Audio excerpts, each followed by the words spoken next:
안녕하십니까. 테마주 바닥 잡는 매수급소 비법에 대해서 설명을 드려보겠습니다. 자, 이번엔 이재명 관련주가 급락이 나온 이후에 지난 1월 24일 금요일날 급반등이 나왔는데요. 오리엔트전공 대장주가 상한가까지 가는 급등 흐름이 나왔습니다. 이 매수급소 잡는 비법에 대해서 설명드려보겠습니다. 지표가 필요한 거는 이제 피보나치하고 엔벨로프 20-20 이게 필요한 거예요. 엔벨로프는 이제 하단선만 있으면 되는 겁니다. 자, 이렇게 이제 세팅을 해놓고 매수 타점을 보시면 되는데 아마도 이제 개인적으로 생각했을 때는 오리엔트전공이 엔벨로프 기법으로 하시는 분들은 이날 1월 20일 날 들어가지 않았을까 싶습니다. 1월 20일 날 들어갔다면 한 10% 넘게 이제 흔들렸다가 주가가 급반등이 나오게 된 부분이죠. 물론 뭐 이렇게 이제 분할로 해서 들어간 것도 상관은 없지만 이거를 더 디테일하게 정확하게 잡아내는 방법이 있는데요. 이 방법에 대해서 좀 설명을 드려볼게요. 여기서 보시면 피보나치랑 엔벨로프를 늘 이렇게 항상 보고 있었던 부분이거든요. 이날 매수 절대 안 했습니다. 이날 왜 안 했냐 그 부분에 대해서 좀 설명을 드려볼게요. 얘가 대장주고요. 그 다음에 2등주, 3등주 이런 것들 한번 쭉 한번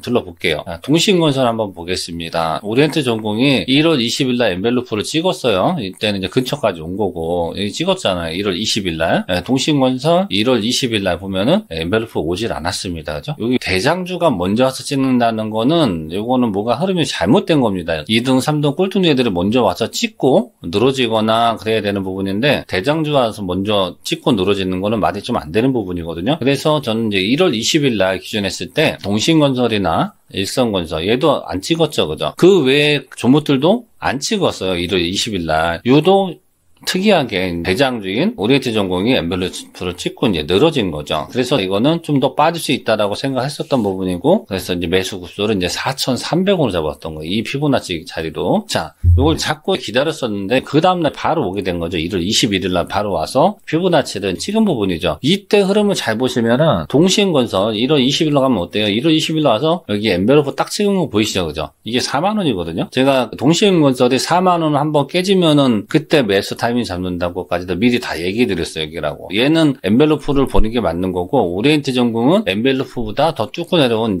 중심자리 여기를 노리는 거라고 분명히 이때 말씀을 드렸어요. 미리 며칠 전부터 얘기 드렸습니다. 이때부터. 여기 근처 올 때부터 이때부터 얘기해서 오리엔트전공은 여기를 기다려야 되고 동신건설은 4만 원 얘를 무너질 때를 기다렸다가 거기서 매수 타이밍을 잡으면 된다. 이렇게까지 말씀을 해드렸습니다. 그래서 흐름을 보면은 하나 둘 셋 네 개잖아요. 봉이. 이때 4일 동안 계속 매수 기회가 있었던 거예요. 수만지 가십니까? 대장주가 거대 테마로 형성된 대장주가 한 번에 다이렉트로 0.618인 여기까지는 대부분 조정이 잘 안 들어와요. 보통 중심에서 아니면 적게는 여기서 올라가게 되는데 0.38에서 올라가는데 0.38은 이 앞전에 찍고 올라갔기 때문에 여기서는 이제 무너질 가능성이 높았었던 거예요. 보통 초보자분들이 잘못 생각하는 게 이 앞에 있는 저점을 기준해서 여기서 반등 가능성에 무게를 두시는 분도 많을 거예요. 근데 보통 대부분 다 무너져요. 무너지고 가장 확률 높은 자리는 중심 자리입니다. 대장주들은. 뭔 말인지 아시겠어요? 거대 테마가 형성이 돼서 주가가 중심 자리 왔을 때는 여기서는 대부분 다 보통 반등이 들어옵니다. 아주 들어온 애들은 여기까지도 오긴 하는데 대장주가 중심은 거의 다 지킨다고 보시면 돼요. 그래서 기준점이 오리엔트전공 같은 경우는 엔벨로프를 노리는 게 아니라 중심을 잡고 노렸어야 되는 부분이고 그 다음에 2등, 3등들은 중심이 다 무너진 중심축이 무너진 거죠. 이거는 정상인 거야. 2등, 3등이 중심이 무너져야 되는 게 맞는 거죠. 왜냐하면 대장주가 중심이 안 무너졌으니까 먼저 내려와야 되는 게 맞는 거죠. 이거는 피보나치상으로는 동신건설, 일성건설 다른 이재명 관련주들이 정상적으로 빠진 게 맞습니다. 그죠? 다만 여기서는 엔벨로프가 속임수가 있었던 거죠. 엔벨로프로는 오리엔트전공이 먼저 깨지고 그 다음에 2등, 3등, 4등 이런 애들이 나중에 엔벨로프로 와서 찍는 이런 그림이 나와버린 거죠. 그래서 이번에는 엔벨로프로 하신 분들이 약간 조금 심리적으로 위축을 좀 받을 수 있었던 부분이고 피보나치로 한 사람들은 오히려 또 정확하게 되고 이제 이렇게 된 부분이죠. 가장 정확하게 됐었던 거는 오리엔트 바이오예요. 오리엔트 바이오가 중심하고 그 다음에 엔벨로프 하단하고 정확하게 딱 여기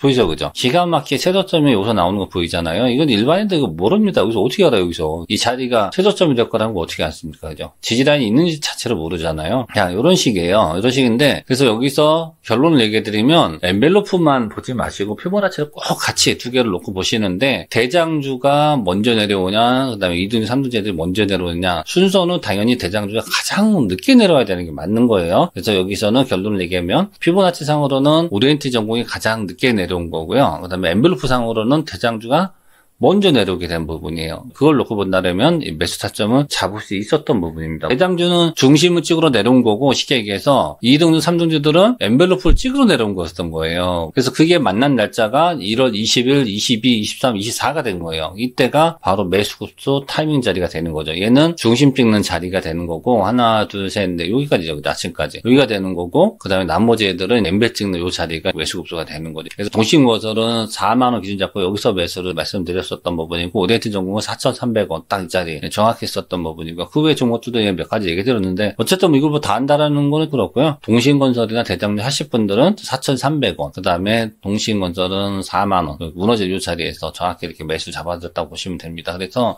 뭐 60일선 이런 여기는 그게 필요 없습니다. 테마주들은, 거대 테마주들은 피보나치하고 엔벨로프만 딱 가지고 보시면은 매수급소를 정확히 잡아내릴 수 있어요. 그러면 급반등이 나온다라는 거를 알고 보시면 되겠습니다. 그래서 이때 오렌트 전공이 상한가까지 들어가는 이런 흐름이 나온 거죠. 자, 오늘은 여기까지만 하겠습니다. 자, 같이 한번 해보실 분들은 여기다 한번 문의해 주시면 될 것 같고요.